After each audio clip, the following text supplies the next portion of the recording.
जय हिंद। मंडे की रात इंडिया और चाइना बॉर्डर पे जब दोनों सैनिक पीछे हट रहे थे तो दोनों के बीच एक झड़प हो गई, जिस झड़प में भारत के एक कर्नल रैंक के अधिकारी शहीद हो गए और 2 जवान शहीद हो गए और चाइना की ओर से 5 लोगों के मरने की खबर है।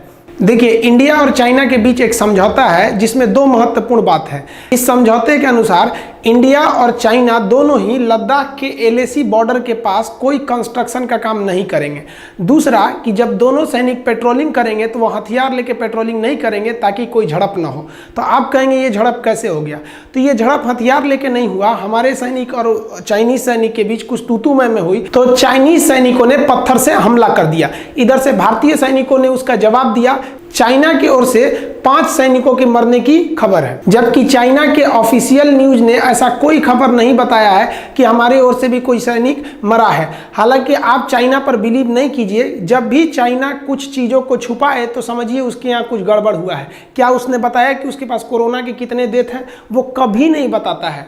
कुछ हरामी मेरे YouTube पे कमेंट कर रहे हैं कि भारत के 3 लोग शहीद हो गए और चाइना का एक भी नहीं मरा। तो इनको हम कहना चाहते हैं कि जंगल में अगर बूढ़ा शेर भी मरता है ना तो पूरे जंगल में एक सन्नाटा पसर जाता है। पूरे जंगल में ये बात आग की तरह फैल जाती है और जंगल में सूअर मर जाता है ना तो कोई पूछने भी नहीं जाता है।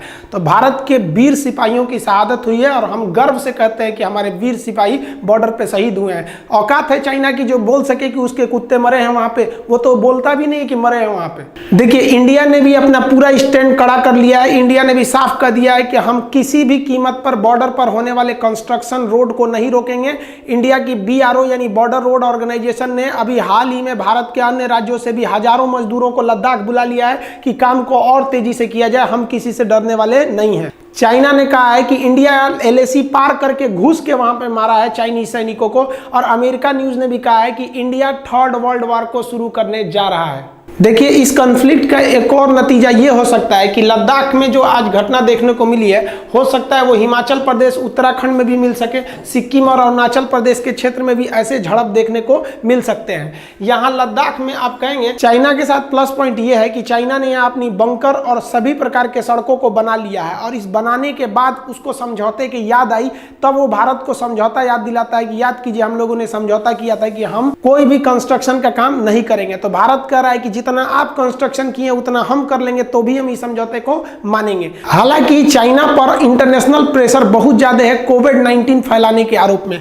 ऑस्ट्रेलिया ने खुलकर बोल दिया है, पूरा यूरोप और अमेरिका खुलकर चाइना के विरोध में है। भारत अभी कुछ भी उसके खास विरोध में नहीं बोला है। इसलिए चाइना को लगता है कि अगर बॉर्डर डिस्प्यूट ज्यादा होता है तो इंडिया एकदम खुलकर चाइना का अंतर्राष्ट्रीय मंच पर विरोध करने लगेगा। इसलिए चाइनीज गवर्नमेंट की ओर से, उसकी मीडिया की ओर से भी एकदम सॉफ्ट तरह का बयान आया है कि इस तरह की झड़पों से दोनों की सीमा विवाद और भी उलझेंगे। चाइना की ओर से इस तरह से भी संकेत आए हैं कि इस तरह से होने वाली झड़पों से उनके बीच जो डी-एस्केलेशन यानी वापस लौटने की घटना हो रही थी उस पर कुछ खास प्रभाव नहीं पड़ेगा। लेकिन चाइना पर कभी भी भरोसा भी करने के लायक नहीं है। अगर दोनों देशों के बीच युद्ध होता है तो दोनों देश की आर्मी कितनी तैयार रहती है, किसके पास कितनी मिसाइलें हैं, तोप, टैंक, एयरफोर्स किसके पास है, हेलीकॉप्टर, फाइटर, परिवहन जहाज किसके पास है, हेविट्जर किसके पास है, आर्टिलरी किसके पास ज्यादा है, फ्रिगेट किसके पास ज्यादा है, कैरियर किसके पास ज्यादा है, एंटी सबमरीन या सबमरीन किसके पास ज्यादा है। इस तरह के कंपैरिजन काफी जरूरी हो गया आज के समय में। कल के वीडियो में हम आपको डिटेल से जानकारी दे देंगे दोनों देशों के फायर पावर यानी आर्मी एमुनेशन की तुलना करके। मिलेंगे हम लोग नेक्स्ट वीडियो में। एक सैल्यूट भारत के उन वीर सिपाहियों को। तब तक के लिए जय हिंद।